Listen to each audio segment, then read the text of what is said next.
According to a 2016 Manulife Wellness Survey, 80% of their respondents said that they found that talking about money causes them a great amount of stress, a great amount of psychological stress, in fact.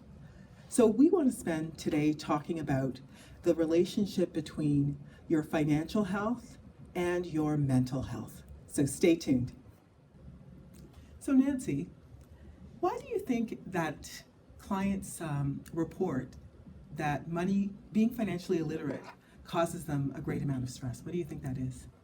I think, Jackie, it causes a lot of stress for clients when they don't have a good financial understanding. They work very hard for their money, so when they don't understand or they are illiterate when it comes to their finances, it's really important that they seek out professional financial advice from us. People see doctors for their physical health, coaches for their mental health, and for their financial health. The value for having some professional advice from an advisor is very valuable.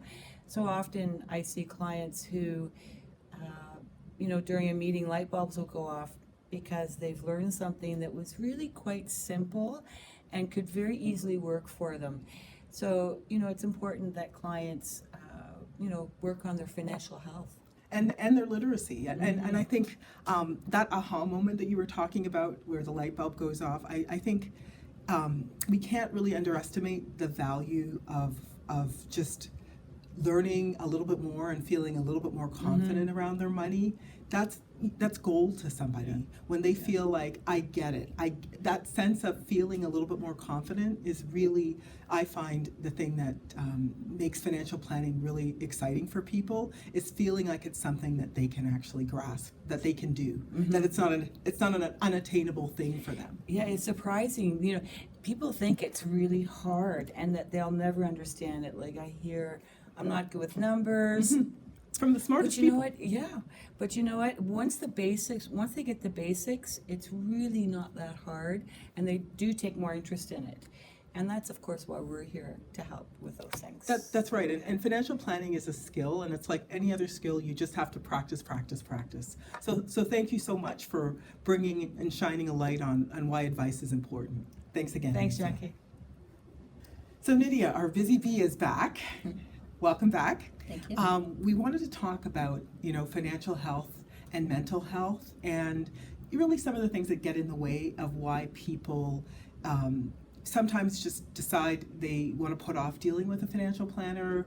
And we just wanted to get your perspective and your take on that. So what do you think? What are some of the reasons that might get in the way for people on using a financial advisor? So I believe that there are a lot of people out there that are worried about their finances. However, what's holding them back from getting advice is that A, they think that it may be too expensive to get advice, and B, they also believe that the financial planner or the advisor, whoever they're going to speak to, has their self-interests above the interests of the client themselves.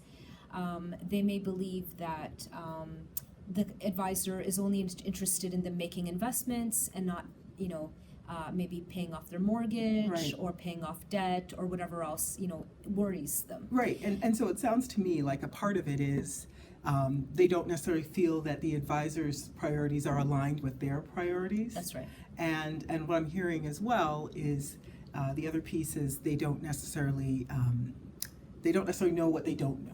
That's you know right. what I mean? So Jackie, tell me, what's the difference between an investment advisor and a financial planner, and is it expensive to do a financial plan? And those are great questions. So an investment advisor will, and these are some things that as a community you should be asking the people you're dealing with is, what licenses do they hold? Because if they hold just an investment license, which is, there's nothing wrong with that, but the only advice they're going to be able to give you is advice on investments. If they only hold an insurance license, because they could also be worried they're only going to get them and then sold an insurance That's policy, right. Then if they only hold an insurance license, then chances are they're going to only be able to talk to you about insurance. What's key when you're dealing with a professional advisor is finding out what designations they hold. So someone who holds something called a CFP, and I hold a CFP, it means a certified financial planner. But you can also ask, what other designations does the advisor you're dealing with hold, and how does that piece of designation help you, the client, so that you know if you're working with someone who holds designation. So a certified financial planner means I can actually charge a fee only just to help the clients I deal with a financial plan. And I know some of the clients that come into the practice are at ease that they're paying me a fee, because then they know they can get specifically what they want from the process. A financial plan means we're going to run different scenarios about their finances. We're also going to look very closely. I love this. I love looking at people's documents, as crazy as that might sound.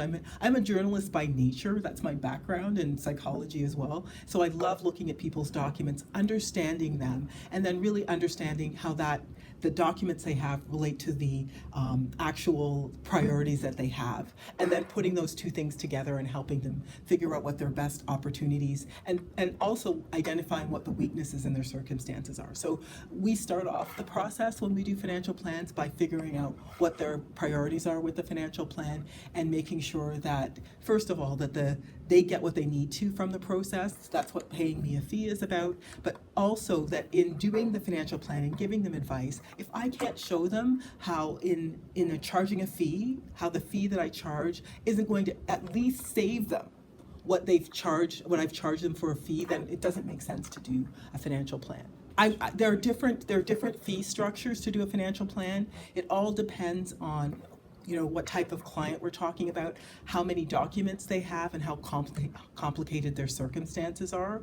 I would definitely click on our link if you are interested in doing a financial plan, are interested in doing a financial IQ, and we can give you a lot more information on that. So Nydia, thank you so much for bringing up some really important issues that get in the way in terms of why people don't want to do financial plans. I think there's a lot of people who might have those concerns around, is the advisor working on their behalf, not being sure what they're going to get out of the process, and they really have to feel comfortable to ask the questions. And a gut check, by the way, is if you don't feel comfortable to ask those burning questions with the person that you're sitting with, chances are you're sitting with the wrong person. Makes Thank sense. you. Thank you, Jackie. Thank you so much, Nydia. So, Sharon, Hey, Jackie. our office mom, we are very excited to have you back with us this month. And as you know, our topic this month is financial health and mental health, and the links between them and what gets in the way for people in terms of dealing with their finances. What have you seen? You're out there in the field. We'd love to hear from you in terms of, what are your thoughts and your perspectives on, what the importance is of having a financial planner, what's getting in the way for people who feel financially illiterate. What are some of the things that people are saying to you? I find a lot of people are just really overwhelmed by that thought. The thought of talking about the numbers and putting it out on the table and showing somebody they have just met, what the real problems are. And sometimes they think they're worse than they really are, and they don't know this. I think that's a really good point. Is there's a commercial that TD has called You're Richer Than You Think. And a lot of times people feel that they're poorer than they are, and just even the shame, as you said, because sometimes it takes a while when we start working with somebody to finally get them to sit down with us and expose themselves financially. That almost seems like a bigger sense of nakedness to people than being naked for real. You know what I mean? It's a vulnerability. It's a huge vulnerability, because I think there's a sense of feeling judged. Potentially, you're going, oh my goodness, it's really this I thought bad. you had it together. And it's self-judgment. A lot of it is imposed self-judgment.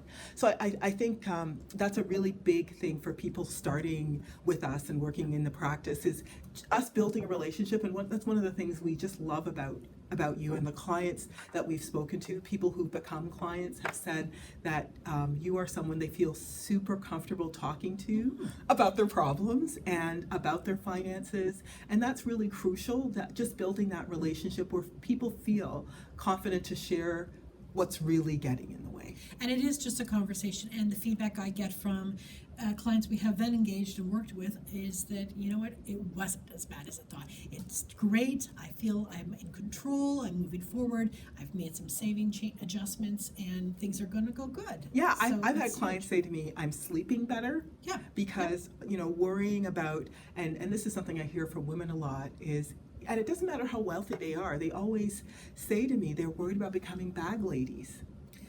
Yeah. There's really that collective And maybe women fear. think it differently. Debt is a different experience to them.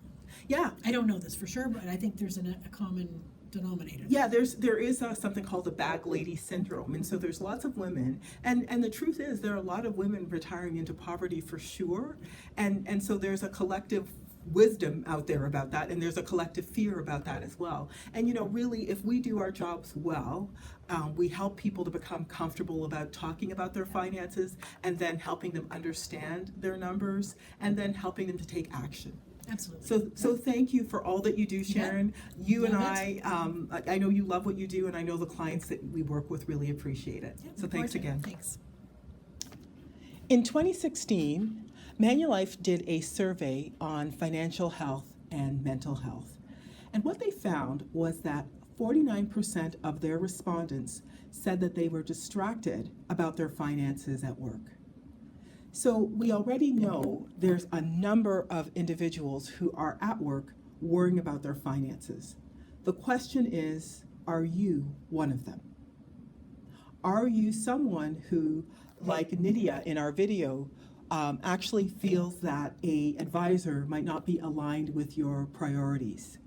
Are you someone who, like Nancy, our advocate in our practice, are you someone who thinks that the financial illiteracy that you're suffering from is also causing you a great amount of stress, but would potentially love to build your financial confidence so you could sleep better at night? Are you someone like Sharon, our office mom, identified, who is thinking that you're going to become a bag lady and maybe in fact you won't? Please feel free to reach out to us. That's what we're here for. We'd love to have a money conversation with you. We're not here to judge. I often say that to clients, I'm not here to judge. We're really here to inform and educate. And so we invite you to download our video, download our link, which is What's Your Financial IQ? Find out how you can improve your financial health, improve your mental health, and ultimately build your financial IQ. Thank you very much.